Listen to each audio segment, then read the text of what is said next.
इस वीडियो में दिखाए गए सारे पात्र असली हैं। हमारा नेताओं से संबंध तो है, लेकिन उतना ही जितना आपका। इसलिए अगर हम किसी की बड़ाई करें तो उसे मेरे घर का ना समझिएगा। वीडियो के किसी भी हिस्से से अगर आपको मिर्ची लगे तो आप लाल पीले हो सकते हैं, क्योंकि ज़्यादा मिठाई बीमार बना देती है। ये एक राजनीतिक व्यंग्यात्मक वीडियो है, इसलिए अगर इसके किसी भी हिस्से से किसी को ठेस पहुंचती है तो वो अपने आसपास की चीज़ें फेंक कर गुस्सा शांत कर सकता है। इसके लिए हम जिम्मेदार नहीं होंगे।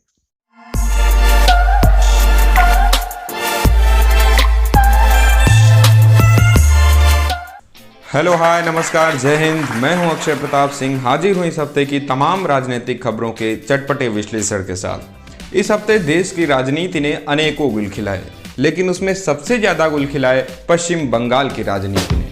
5 राज्यों के चुनावी नतीजे आए, जो आप सभी को तो मालूम ही होंगे, तो आज उन पर भी बात करते हैं। और बात करते हैं चुनाव खत्म हो जाने के बाद भी, ममता दीदी के बंगाल विजय के बाद भी बंगाल में चल रहे खेला की। तो आइए बिना समय गंवाए शुरुआत करते हैं राज सप्ताह के पहले सेगमेंट की, जो कि है मसाला झटका। बीते हफ्ते 5 राज्यों के चुनावी नतीजे आए, जिसमें सबसे ज्यादा गर्मा गर्मी बंगाल में देखने को मिली।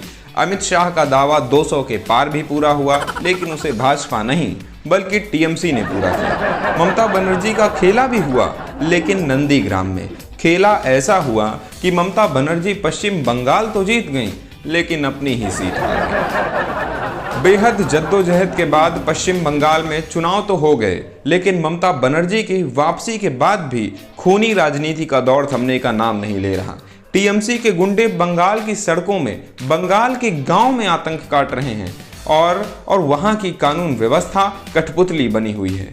राष्ट्रपति शासन लगाने की भी मांग की गई, लेकिन बंगाल की सड़कें कब तक लाल होती रहेंगी? एक महिला के राज में कब तक महिलाओं की इज्जत नीलाम होती रहेगी? कब तक घर जलते रहेंगे? इसका कोई अंदाजा नहीं। दीदी, ओ दीदी, ये तंज भले ही खूब वायरल हुआ हो, लेकिन मोदी जी असल में जिसे वायरल करना चाहते थे वह नाकाम रहे। लोगों का यह भी कहना है कि मोदी जी का अत्यधिक तंज कसना भाजपा के लिए बंगाल में महंगा साबित हुआ। इस चुनाव में भाजपा ने बंगाल में सत्ता खो दी, देश ने कोरोना वायरस पर नियंत्रण खो दिया और लाखों लोगों ने अपनी जान खो दी। लेकिन क्या करें साहब, इन जानों की जिम्मेदारी ना तो सरकार की है और न चुनाव आयोग की। दिल्ली में कोरोना वायरस की रफ्तार रुकने का नाम नहीं ले रही, और न रुकने का नाम ले रही है केजरीवाल की विज्ञापन नीति। जनता कह रही है कि केजरीवाल जी जितना समय और पैसा विज्ञापनों में खर्च कर देते हैं, उतना अगर दिल्ली में कोरोना नियंत्रण पर खर्च किया होता तो दिल्ली की हालत आज ऐसी न होती। निशुल्क बिजली, निशुल्क पानी और निशुल्क के वादों पर वोट देने वाली दिल्ली की जनता केजरीवाल जी से हाथ जोड़कर विनती कर रही है कि आप हमें इसी हालत में छोड़ दीजिए और स्थिति सेना या केंद्र के हवाले कर दीजिए। उत्तर प्रदेश में बीते हफ्ते बेहद सफलता के साथ पंचायत चुनाव भी निपट गए। कोरोना काल में हुए पंचायत चुनाव में न जाने कितने शिक्षक निपट गए और स्वयं कितने प्रत्याशी निपट गए, लेकिन फिर भी सरकार और राज्य की जनता इस बात से खुश है कि पंचायत चुनाव निपट गए और उन्हें मिल गए जुझारू, संघर्षशील प्रधान, बीडीसी और जिला पंचायत के नेता। तो आइए बढ़ते हैं राजसत्ता के अगले और सबसे खास सेगमेंट की ओर, सब जायज़ है। इस सेगमेंट में कई बार बंगाल चुनाव पर बात हो चुकी है। हम चाहते थे कि इस एपिसोड में बंगाल चुनाव से हटकर किसी अन्य विषय पर बात की जाएगी, लेकिन क्या करें, बंगाल की राजनीति हमें छोड़ती ही नहीं है। बंगाल की राजनीति ना हमें छोड़ रही है और न बंगाल अपनी हिंसा वाली राजनीति छोड़ रहा है। बंगाल चुनाव में मोदी और ममता ने अनेकों दांव चले, अनेकों खेला किए, सब कुछ जायज़ है। ममता की व्हीलचेयर वाली राजनीति भी जायज़ है, मोदी के तंज कसने वाली नीति भी जायज़ है, लेकिन आप बताइए कि ममता के जीतने के बाद भी बंगाल में टीएमसी के गुंडों की गुंडागर्दी कितनी जायज़ है? एक लोकतांत्रिक देश में जनता अपनी पसंद के नेता को वोट नहीं दे सकती। अगर देगी तो उसका घर जला दिया जाएगा, उसका गांव तबाह कर दिया जाएगा, उसकी जान ले ली जाएगी। किसी पार्टी के कहे जाने वाले तथाकथित गुंडे आपकी इज्जत नीलाम कर देंगे, आपकी जिंदगी तबाह कर देंगे, क्योंकि यह राजनीति है, पश्चिम बंगाल की राजनीति है और इस राजनीति में सब जायज़ है। यहाँ किसी भी पार्टी को समर्थन देना भले ही नाजायज हो, किसी भी विचारधारा को समर्थन देना भले ही नाजायज हो, परिवर्तन को समर्थन देना भले ही नाजायज हो, लेकिन यहाँ जायज है हिंसा, जायज है कत्लेआम, जायज है आगजनी और जायज है रक्त रंजित राजनीति।